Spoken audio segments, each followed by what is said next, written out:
Hey, Hawkeye fans, Chad Leistikow of the Des Moines Register from Camp Randall Stadium, joined by Tyler Tachman, who's on the illness uh, short-term IR, I believe. But Tyler obviously covering this game for us from home today. But what a win, 15-6 over Wisconsin. The Hawkeyes pretty much executed their game plan to perfection. Didn't need to throw the ball much. They didn't want to make mistakes. They didn't commit any turnovers. They rushed for 200 yards, the most against Wisconsin in 15 years. This is never an easy game. It rarely is pretty up here in Madison. But Tyler, the Hawkeyes pull off a win that moves them to 6-1 overall, 3-1 in the Big Ten, and suddenly in first place in the Big Ten West, but also in control almost unexpectedly at this point. I feel like we kind of have to talk about the magnitude of what this win does, because it puts Iowa in the driver's seat of the Big Ten West, and now they have one loss in the Big Ten, and Wisconsin has one loss.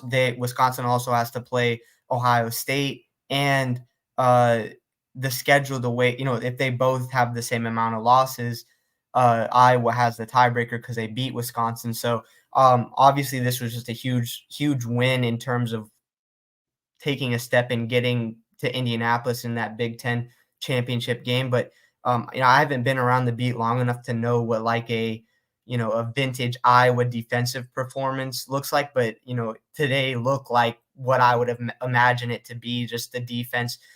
It feels like we've kind of seen it grow, right in front of our eyes this season. With it wasn't like at any point it was really bad or anything, but there were just some kind of minor slip ups, and you could tell there was a slight drop off between last season and this season, and that was expected because of some of the guys that, or I guess not surprising given some of the guys that Iowa lost this offseason.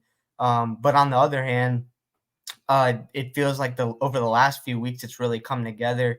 Iowa didn't allow an offensive touchdown against Michigan State, then allows just 14 points to Purdue, and then just 6 points to Wisconsin today. So it feels like the defense is just absolute dominant form right now. Yeah, I just counted it up. Wisconsin had 15 possessions today. Here is exactly how they all went. Turnover and downs, that was a major turning point in this game. Still not sure why you don't take points against a really challenged Iowa offense, but they went for it. 4th and 1 inside the red zone. Cooper DeJean comes in and stuffs Braylon Allen for a 2-yard loss. That was easily Wisconsin's most successful drive of the day.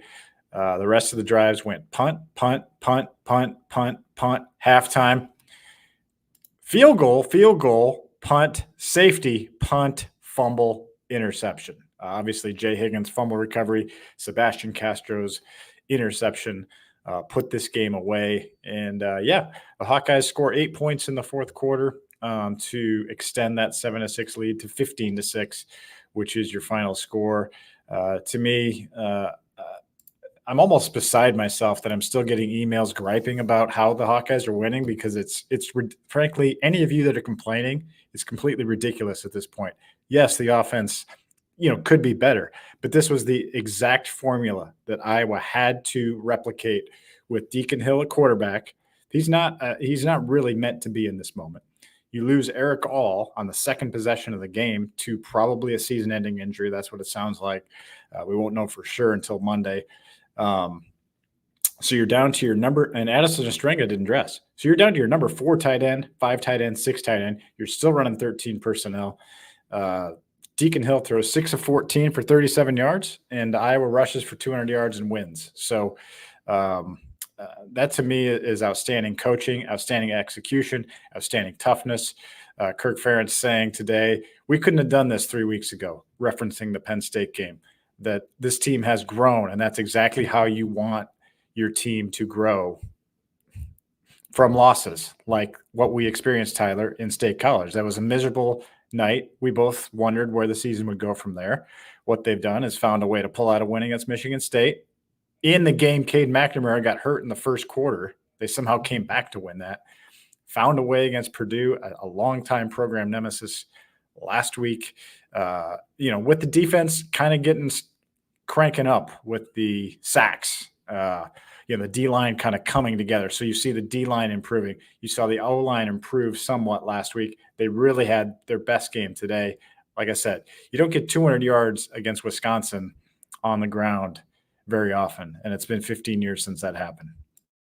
And credit to Leishon Williams because, frankly, in that Iowa State game, you probably look at him as being the third back with what Jazz Patterson did, with who Caleb Johnson is, and then he's asked to take on a bigger role with both. Or first it was Caleb Johnson going out, then Jazz Patterson going out, and Leishon is kind of the featured, thrown in as the featured guy.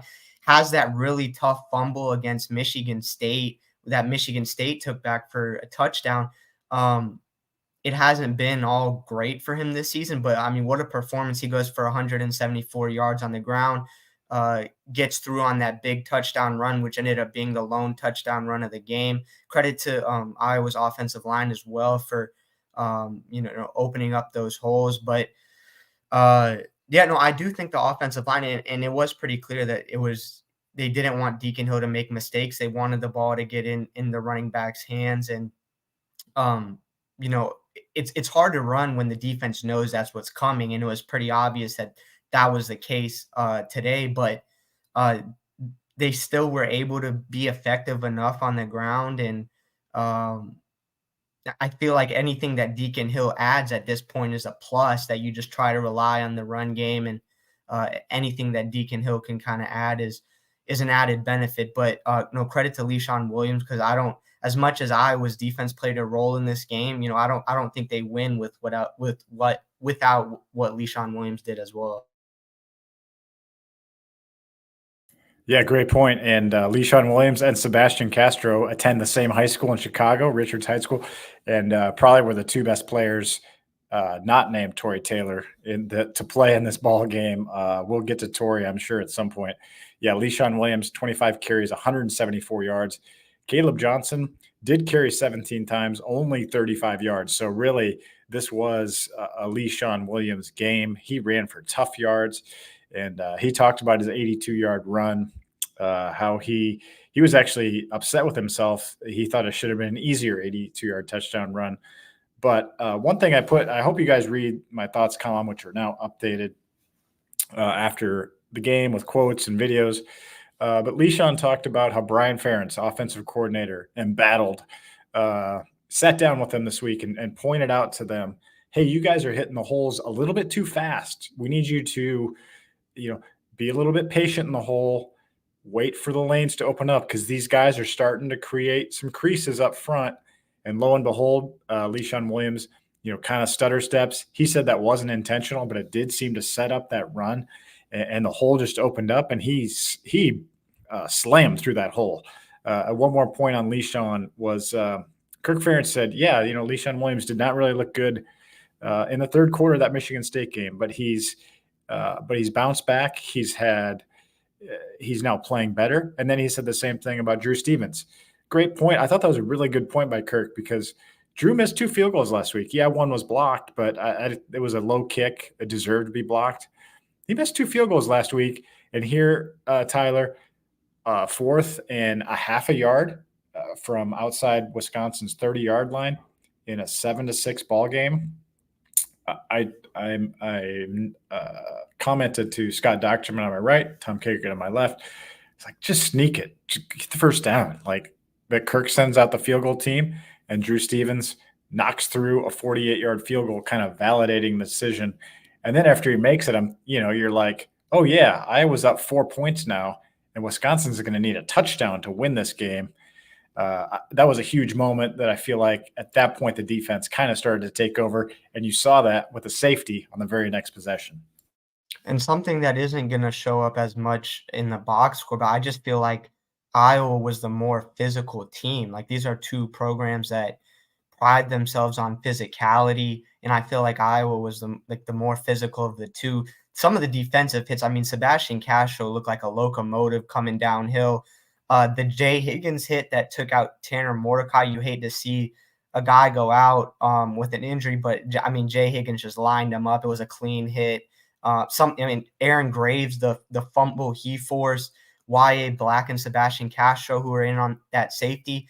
The thing is, it's like Cooper DeJean, I think, is pretty obviously the star on the defense, but it feels like they're getting contributions from so many different guys that it's a collective effort more than just one or two singular guys.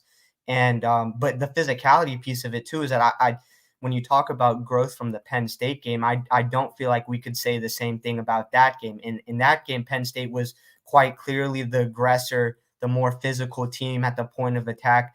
And now there is obviously a gap between Wisconsin and Penn State, but to be able to go on the road in a difficult environment and to be able to show that toughness against a program that is very similar to Iowa in that fashion, and to be pretty clearly the more physical and aggressive team, I thought was pretty telling. Yeah, let's talk about Tory Taylor, huh? It's he was the first guy into the post game. For those that missed my tweet, they were playing jump around in the locker room after the win. Sebastian Castro saying, "Yeah, you kind of got to play jump around when you win. You beat Wisconsin here in Madison." So it's kind of fun. If you listen to my video on the website, it's like Tory Taylor's talking and like jump arounds, like audio is in the background. But man, one of the best games he's ever had. I mean, over 500 yards in punts. And I know you weren't here, Tyler, but the winds were very strong here today. They did die down a little bit as the game went on. These were difficult kicking conditions, and Tory Taylor muscled his punts through the wind, almost above the wind. I mean, they were like breathtaking how high and deep they were. I mean, and the punt returner for Wisconsin was, he didn't know whether he should line up and come up and scoop some of them. They were directionally away from him. A couple of them went over his head. He obviously muffed the one punt that ended up turning into Drew Stevens' fourth quarter field goal, because that kind of finally flipped the field after after Tory continually pinned them back. So he was phenomenal. I know you're way too young to remember Reggie Roby, but he was the All-American punter for Iowa in 1981, averaged nearly 50 yards a kick. Tory's right there. And even Kirk Ferentz, who would build a statue for Reggie Roby if he could, who became a great punter for the Miami Dolphins, said Tory is now Reggie Roby's equal in terms of his impact on a game as a punter. And so it's just to me, it was a great Hawkeye win, because you had the star on offense, Leishon Williams, the star on defense, Sebastian Castro, and the star on special teams, Tory Taylor. What a game. I mean, this is how I was going to have to operate the rest of the season if it wants to get to a Big Ten championship, because obviously the optimism of the offense taking major step forward is all gone, and that's a lot in part just due to the injuries. If you look at the sheer volume of guys out, Luke Lachey out, Eric All out, Cade McNamara out, Jazz Patterson and Caleb Johnson are back, but they both missed time. There's just the odds are stacked against them in terms of the injury. So you have to make up for that in other ways, and that's going to be the defense getting to that elite status, which it feels like it's trending that way, and making up for it in special teams, doing the little things, creating turnovers. Iowa did that against Wisconsin, and you look at the advantage that it gives you having Tory Taylor, that it feels like this is a defense that can kind of sense blood in the water when an opposing offense has its back to the wall, and to be able to pin someone back there and give the defense that type of advantage is huge. And then plus with Drew Stevens, Iowa's offense really struggling to finish drives and really even get into the place to where they can even finish drives, but just allowing the offense some more breathing room of just being able to push it in to field goal range. And then if Drew Stevens can capitalize on that, you feel good enough about the defense to hold on that end, and then you throw in 2 points from a safety. So you hope that maybe the offense can make strides moving forward. I don't know how high its ceiling is, just because with Deacon Hill being so young, and now just uncertainty with Eric All. So But yeah, this is gonna have to be it the rest of the way out. If it's not gonna be pretty. So if you want to see pretty football, you're not turning to the right game. But Yeah, I just made the mistake of looking at some more Twitter comments. I'm so sick of some of you people. I can't believe you can't be at all happy about these wins, and you're so consumed with aesthetics. Yeah, the offense is not good, but Deacon Hill did what he had to do, and they kind of took the game out of his hands to get to the finish line in this one. All right, let's get to some 3-word headlines. I got to get back to writing. So there were some really good ones here. Stephanie Stitcox, cut the cheese. Great job. Hawkerella had a couple good ones. One of them was Ferentz Ball affirmed. And then also punting is winning. My friend Chris Bryant, I like this one a lot, Tyler. Leishon, Sebastian, victory with Tory capitalized. Thought that was really clever. that's clever, yeah. Yeah. Welcome back, Gabe Johnson, brother of the Ryder Cup captain, Zach Johnson. Always comes in with about 8 or 10 headlines, and he had a few good ones here. Bull by horns. Of course, Iowa wins the Heartland Trophy, the battle for the bull. And then old school win. It really was old school. An old school win. Do you have a 3-word headline from home, Tyler, or any favorites? I'm trying to think. I don't know, man. I've been writing my my own longer headlines in my head. So Yeah, we got to fill a bunch of characters, right? yeah, I don't know if I have one. Ethan Schmidt says bet the under. Yeah, the under was an easy winner today. How about this one from This Is Me? Castro stock rises. Man, I just if anyone's looking closely, he's playing at an All-American level. Sebastian Castro. He might be as good as Cooper DeJean is. Sebastian Castro might be the best player in this defense through 7 games. Maybe that's a strong statement, but he is playing his butt off. It felt like he was kind of, before he was sort of like the unsung, kind of overlooked part of the defense, and I think that narrative has kind of changed over the last few games just because of the role that he has had in the pick 6 he had against Iowa State, and it just feels like this has truly been like his kind of breakout onto the big stage. At Radio Hawkeye, hey, here you go. Enjoying this one. Hey, there's a concept, enjoying a win. The Abstract Truth Deathmatch winner. Here's kind of a good one from Bob Cobb, and maybe we can launch into our next topic or kind of the rest of the season here from here, Tyler. He says, "We want Indy?" ? I don't think there's any chance that Iowa wins the Big Ten championship, but obviously you want to have a shot, and winning the Big Ten West would mean a lot to this program. And right now they're 6-1 with, even with the injuries, Tyler. I don't think there's any chance Iowa will be an underdog.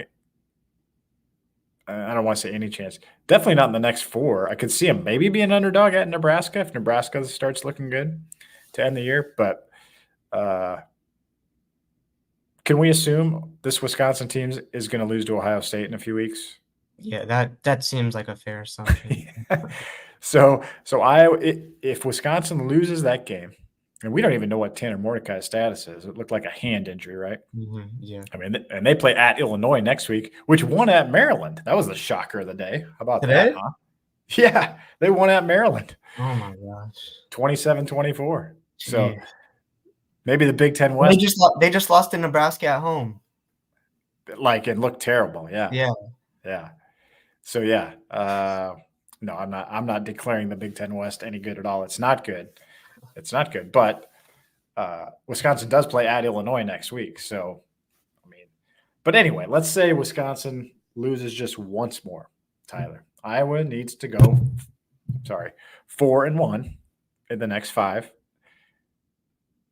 Where are the biggest trouble spots, in your opinion? And then I'll go. home against Minnesota, bye week, Northwestern at Wrigley, home against Rutgers, home against Illinois, at Nebraska. My two, I think that might be the most difficult. One is the Rutgers game because they've played pretty well this season.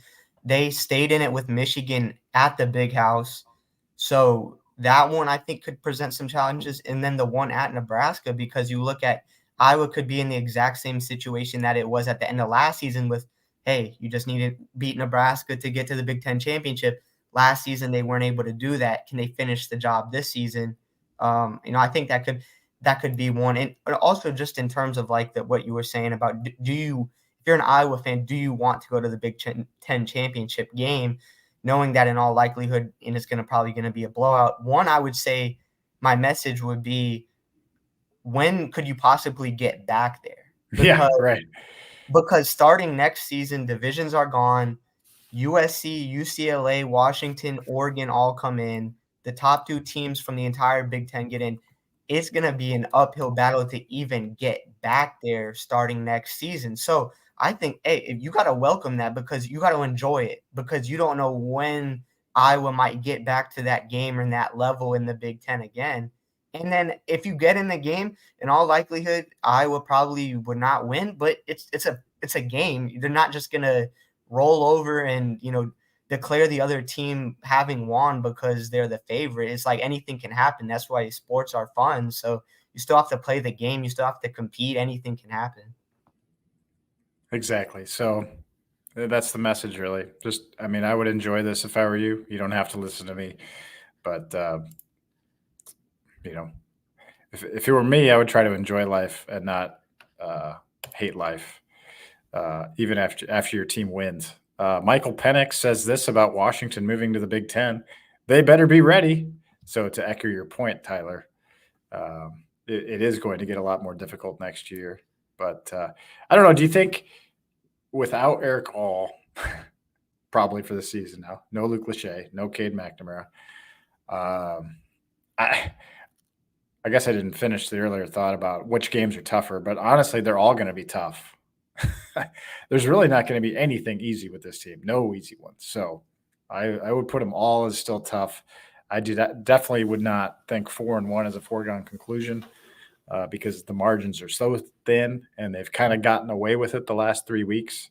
So to think this team is going to cruise to the Big Ten West title still is not valid, but I feel really good about the direction this defense is trending. And Noah Shannon probably only going to miss one more game. That's good news. That's huge, especially because Y.A. Black looked like he left with an injury late in that game. So nothing is going to be easy for this team the rest of the way. And I'm kind of curious to see kind of how they navigate it. Can they just run the ball? I have a feeling teams aren't going to let them do that. No, at some point, Deacon Hill's they're going to need to open it up, because, you could just have teams putting 10 guys in the box. Right. And the other thing, and I feel like we've been talking about this the last handful of weeks, but like Iowa's wide receivers are going to have to step up at some point, because at the end, like at some point, I was going to run out of tight ends to throw to. And like the wide receivers are talented. I don't think talent is the issue as much. Like Nico Ragaini has proven he can do it at the college level.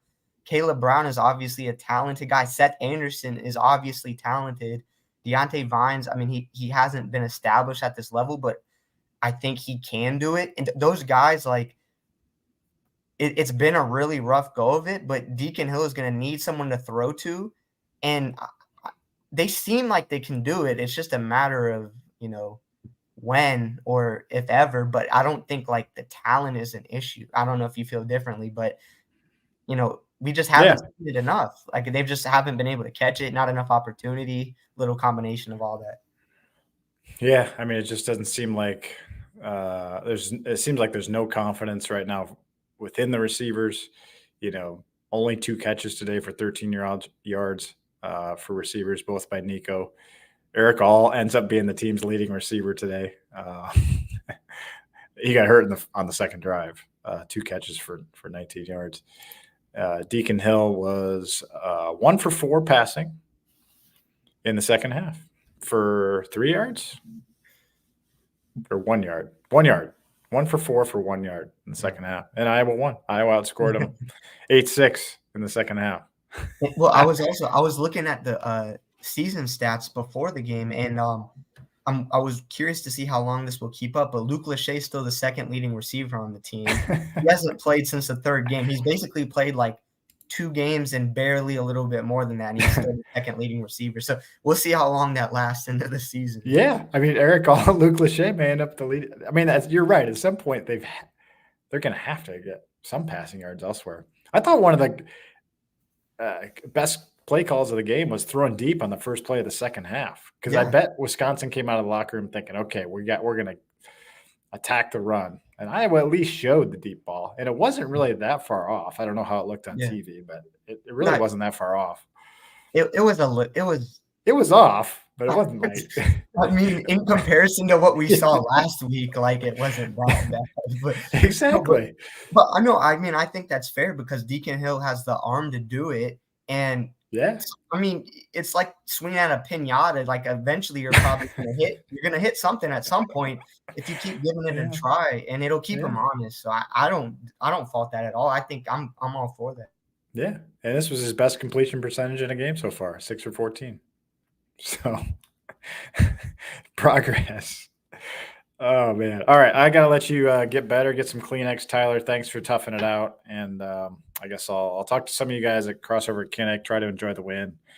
I'm going to go back and keep writing. Thanks, Tyler. Good to see you, bud. Have a safe